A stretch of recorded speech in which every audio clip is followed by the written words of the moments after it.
What is going on, everybody? I go by the name of Kari, and I want to thank you guys for joining me here today on Sneaker Fetish. Today we got an early look at an upcoming Air Jordan 7 that, I'm not gonna lie to you guys, really didn't look like much in the photos that I saw originally, but when you get them in hand, they look a lot better. Without further ado, let's get into it. Boom. And there it is, ladies and gentlemen. This is the Air Jordan 7 Sapphire. All right, first impressions of the shoe. Not gonna lie to you guys, Jordan Brand has been doing something very interesting lately where colorways that I wouldn't normally think would be a men's colorway on a shoe end up being a men's colorway. For instance, we just got the Jordan Brand Spring Summer 2022 live stream, the reveal on Sneakers Live today. And they came out with a new pink Jordan 5 that's getting ready to come out in spring, and surprisingly to a lot of people, it's a men's release. You wouldn't normally think a pink Jordan 5 would be for men's. Similar to these here with the colors on this sneaker, you wouldn't think primarily that this would be a men's shoe, but here we are. Let's take a little deeper look. All right, start with the upper of the shoe here. Now, since this is an SE, this is a special edition, sometimes that means that they give us a little elevated materials, and this time they gave us just that. I like what they did with the nubuck upper of this shoe. Let's get into that first and foremost. You get this really interesting kind of vachetta tan looking nubuck on the upper of the shoe here on the mud guards going down into the quarter panels here, kind of on the outlier portion of the upper here. Really, really nice. Now, underneath that vachetta looking tan nubuck here, you get this really nice, almost sunset pinkish looking nubuck underneath that. Really interesting color here. You can definitely see here on the camera the difference in colors between the nubuck here around the eyelets and the nubuck around the toe box and on the lower portions of the upper of the shoe.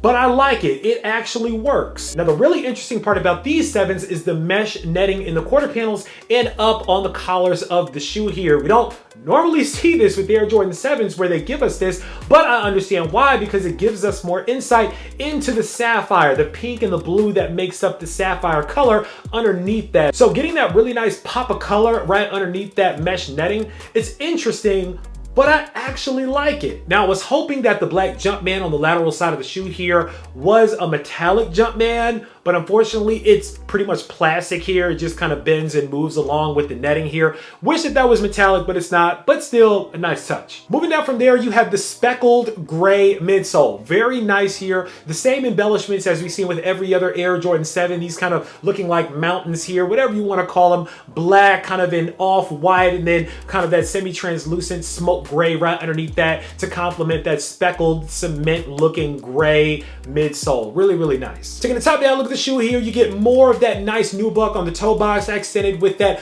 blue sapphire neoprene tongue here. Same kind of plastic Air Jordan embellishments as we saw on the Jumpman on the lateral side of the shoe. Moving to the sock liner and the inner lining of the shoe, Jordan Brand said y'all are about to get this pink for the spring. They said that real men wear pink, and they are proving it with the Sapphire 7. So pink inside of the lining on the Sapphire 7s. Interested to see how you guys feel about the pink for more men's shoes that are getting ready to come out, especially for the springtime. Are you guys feeling the pink? Do you like the pink, or are y'all like, nah, pink isn't for me? Moving around to the heel tab of the shoe here, you have that blue 7, of course, you know, the Jordan 7 heel tab made to look like the number 7 with the classic 23 in white in the middle. On the outsole of the shoe, you get more of that kind of stone gray, kind of looking like a rock, of course, because we're talking sapphires. We'll talk more about that in a second, but you get more of that on the outsole here with the embellishments of the pink and the blue as well. And on the insole of the shoe, pink insole with the white and Nike Air branding on the heel. And that's pretty much it when it comes to the Air Jordan 7 Sapphires. Now,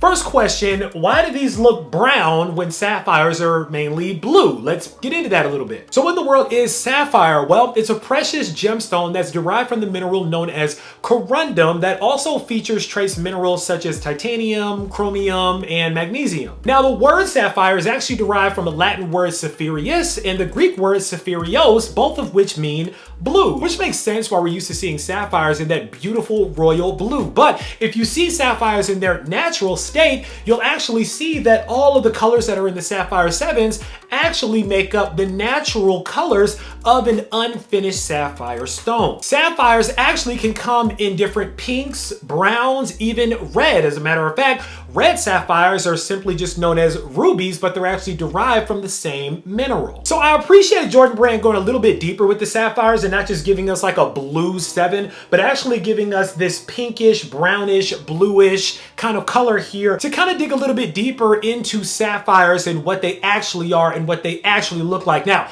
here's the thing about the storytelling. Storytelling at Jordan Brand has been kind of hit or miss as far as the sneakers app. So because these are early, I'm going to take a stab at what I think the storytelling is going to look like for this shoe. Number one, the Sapphire is a stone that's known for royalty. It's known for a lot of royalty wearing them as earrings and rings and necklaces and things like that. So my first idea for the story might be that this has to do with his royal heirness, Michael Jordan, being kind of royalty and kind of emulating what sapphires are known to be. My second conspiracy theory has more to do with an interesting fact about sapphires, which is the only gemstone that is known to be more durable than a sapphire is a diamond. So it's actually a very, very durable, very strong mineral. As a matter of fact, if you own an Apple Watch, the screen on your Apple Watch is derived from a lab-created sapphire over at Apple. So my second idea is that they talk about how strong Michael Jordan was when he was on the court and how strong he went after his defenders and how strong he was for his team. And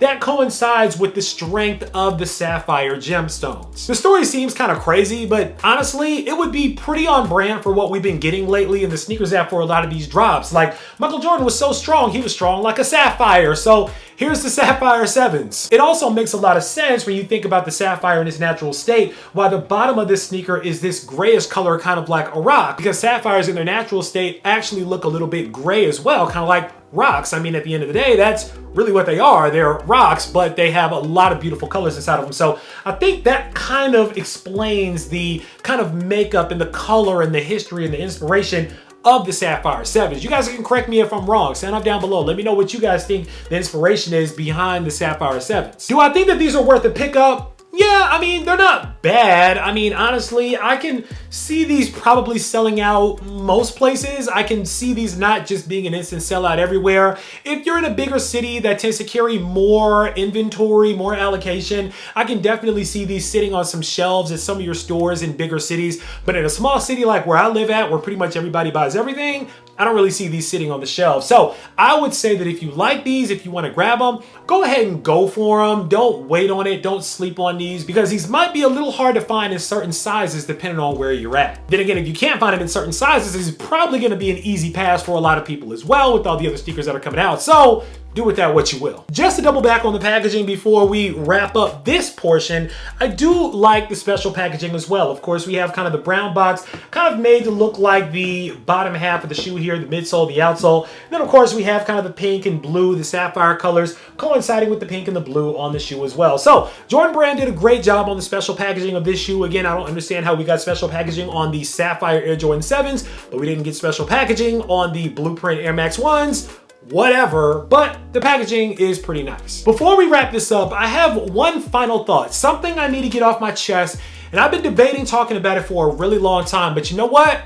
Today is the day. 2 years ago, I did an early review on a sneaker that caught a lot of interesting attention and a lot of flack. 8 months ago, I did another early review that seemed to catch a lot of flack and have a lot of people talking as well. And the sneakers that I'm talking about are the Yellow Toe Air Jordan 1 and the patent bred Air Jordan 1. These two sneakers, I still got them. These were the shoes that sparked a lot of controversy. People started making videos about how the sneakers were fakes. People like MK The Truth, and people were hosting lives for multiple hours. People like Rob Dollar and all these other people, DMD, all these other people talked about the Yellow Toe Air Jordan 1s. And then of course, when I did the patent bred review, people were saying that the patent breds were fakes as well. So much so that there was an entire group of people on Twitter that were dedicated to nothing more than calling me out of my name, calling me disrespectful names that were insane, all for the fact that they felt like I was showing a sneaker that was not authentic and wasn't owning up to that fact that I was showing fake sneakers. So I decided to do a little bit of digging for myself because, number one, I found it very interesting that nobody else really caught flack about it, but I understand. I'm not the larger channels that a lot of people, even if they see people put a fake sneaker on there, they don't really give them a lot of flack about it. Now, Mr. Fomer Simpson also caught some flack about his yellow toes. He put up a yellow toe review. I think a Sneaker Life put up a yellow toe review as well. These pairs were getting around to a few people, and not only that, but they were costing a pretty penny. Now, here's the thing I want to explain about early reviews, early sneakers, sneaker YouTube in general, and how I acquired these sneakers. First things first, you guys will notice that this isn't a fake channel. This is not a channel that promotes fake sneakers. I don't get on Instagram and shout anybody out or leave links to anybody overseas for you to be able to get these sneakers from. That's not how I rock. The sneakers that I purchased out of my own pocket for a lot of money. Now, we all know how the fake sneaker market works. We know that generally what tends to happen is that there are real versions of sneakers made. One of those sneakers is sold somewhere overseas between the factories. Those sneakers are then cut up, mass produced, reproduced, and then sold as fakes on the market to flood the market at a very cheap cost. It's just the way it goes. But that doesn't mean that there are not ways to make a sneaker seem authentic and for you to go through all of the necessary checks and all of the due diligence for the sneaker to feel and seem authentic, for the sneaker to still end up being suspect. And so I thought about that a little bit. Even though there was a lot of white noise on the internet and a lot of trolling going on, I did think about that for a second. And then when we saw images of the 2022 Air Jordan 1 yellow toes starting to emerge, I started to dig a little bit deeper. And the conclusion that I came to is that these sneakers, I do think that they're fake. I think that these sneakers actually are fake, unfortunately, which is a shame because I paid $700 for the shoe. But sometimes you gotta take those L's. It is what it is. But I told you guys a little while ago that if I put a shoe on the channel and the sneaker ends up being a fake, I'm gonna come back to you guys and I'm gonna tell you guys directly so that you don't hear from somebody that's trying to just troll me or trying to tear me down, because over here at Sneaker Fetish, we say what we have to say and we face everything that we have to face directly. Now, the thing that really tipped me off about the yellow toe was the fact that the tag on this yellow toe was black and the tag that was on all the photos that are coming out of the new yellow toe was white. And because of that, it made me realize that even though this sneaker was conceptualized and started being made back 2 years ago when this sneaker was being made and the characteristics of the shoe seem legit, something along the line happened, especially with that tag color being changed. Now, I don't know what happened. I don't know where we went wrong or what went wrong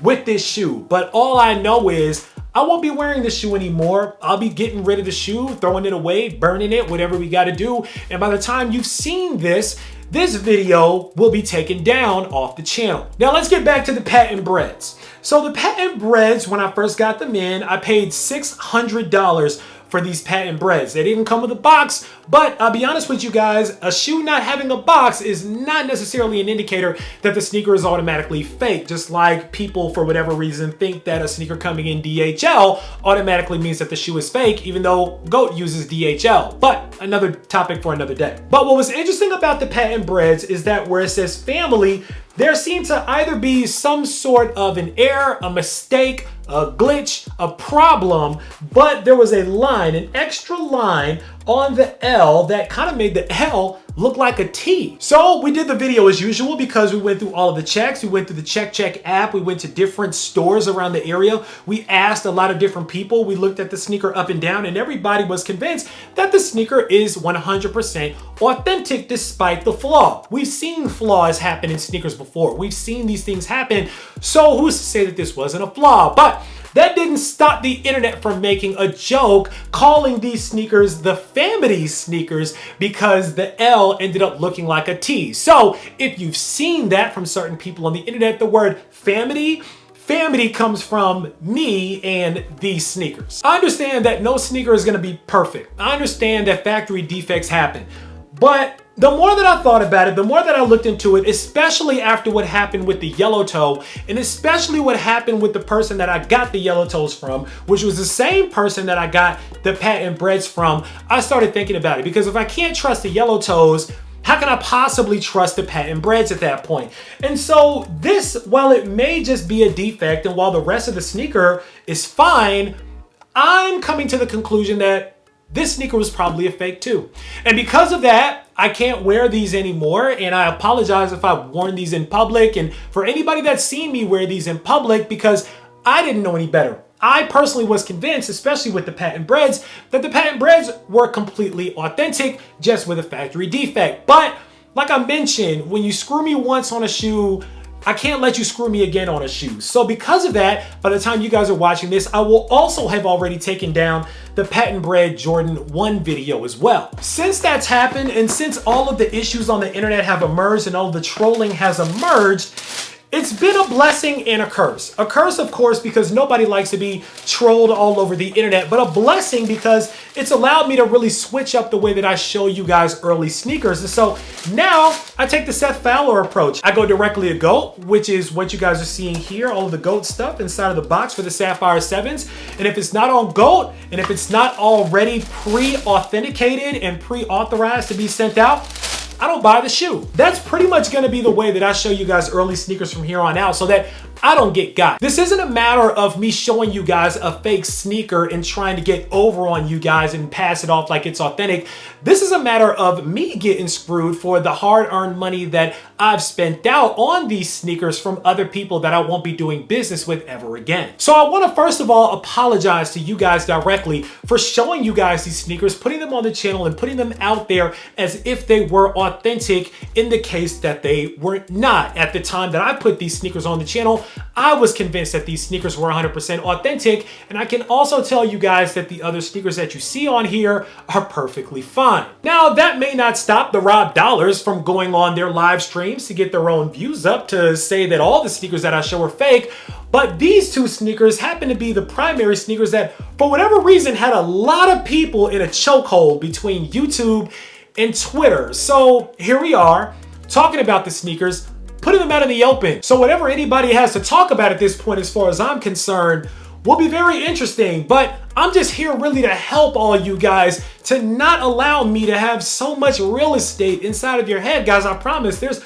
other things and other people to focus on outside of me. So maybe if we come together as a family to discuss these two sneakers, verify that they aren't what we thought that they were, and retire these sneakers off the channel, maybe we all can move on to something more productive. Or maybe people can just keep my name out of their mouth. So now that that's out there, you guys gotta find something else to get on me about. And I'm gonna tell you, insults don't really work all that well on me. Now, I know a lot of you guys are appreciative of Cool Kai calling me the YouTube guy, but even that one didn't get under my skin. As a matter of fact, I changed my name on Twitter to the YouTube guy, so appreciate you for that new nickname, Cool Kai. Finally, I would also like to thank people on Twitter. People like HennyBull77, I'm So New York 35, Sir Del Rob, The Chosen One HD, I Love Nike, Jandrew or Handro, however you say your name. I wasn't really concerned about it because after the homie dated you and dropped you, I wasn't really concerned about that. And people on YouTube like MK The Truth or Rob Dollar or anybody else located over in, what do they call it? Section 8 YouTube?